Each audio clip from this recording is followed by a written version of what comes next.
I am here with Dana Mabus, and she is a hygienist at Tranquility Park Dental with Dr. Lanny Week and Dr. Courtney Molitere. And Dana and her team, a number of months ago, about 6 months ago, began a process of taking photos with their patients. So I just wanted to ask her a little bit about, from the hygiene chair, the routine of taking photos. And tell me first, what were your thoughts when this was kind of brought to mind of, the benefit of taking some photos and gathering some intraoral images? Initially, we definitely were like, oh my gosh, how are we going to cram one more thing into our hour of seeing our patients? And then when it just came right down to it and we trained in what photos we were going to take, and just taking 4 photos at the beginning of an appointment really didn't take up that much time. And so the process of learning that routine, what was the time you're able to kind of get photos started to the time they're up on your monitor ready for discussion? We take 4 photos. We take a smile shot, an open bite shot, we take an upper arch shot, and a lower arch shot. So we take those 4 photos. We use mouth props and mouth mirrors. I would say that from the time I take those photos, plug in the camera to download them into the computer, get them imported into EagleSoft, it's probably 5 to 8 minutes. So it probably takes longer for us to take x-rays, go develop them, and come back in the operatory.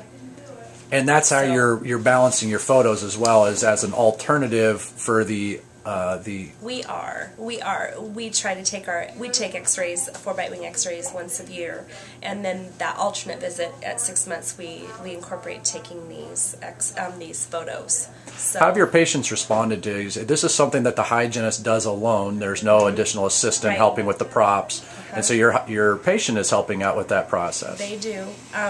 Now there are times where I will have already started seeing my patient, and then I am more aware of what I'm looking at as far as occlusion and wear, and not just periodontal disease, not all of those other things too. I incorporate that, and then I'm like, we need to take photos, and I kind of start talking about that. Even if I hadn't taken photos, I will then say, I see some wear on your teeth. I think we should take some photos so you and I can look at these together.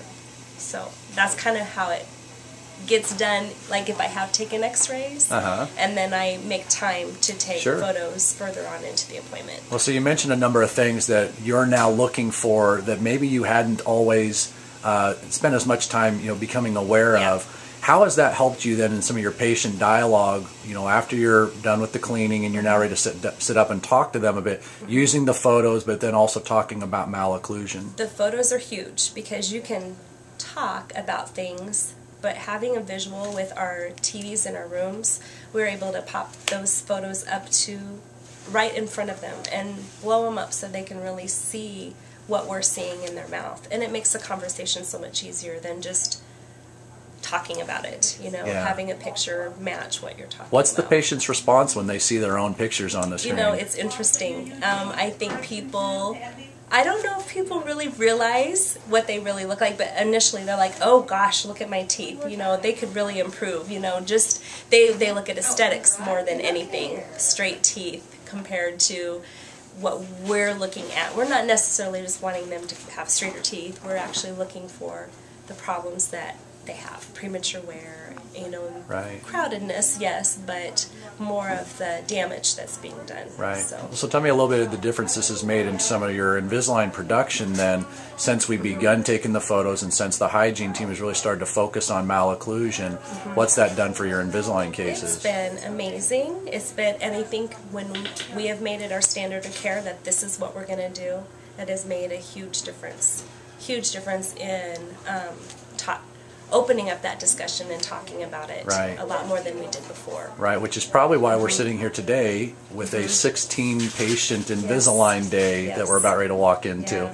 Yeah, no kidding. So very well done. Thank you for your time, Dana. Yeah, thanks.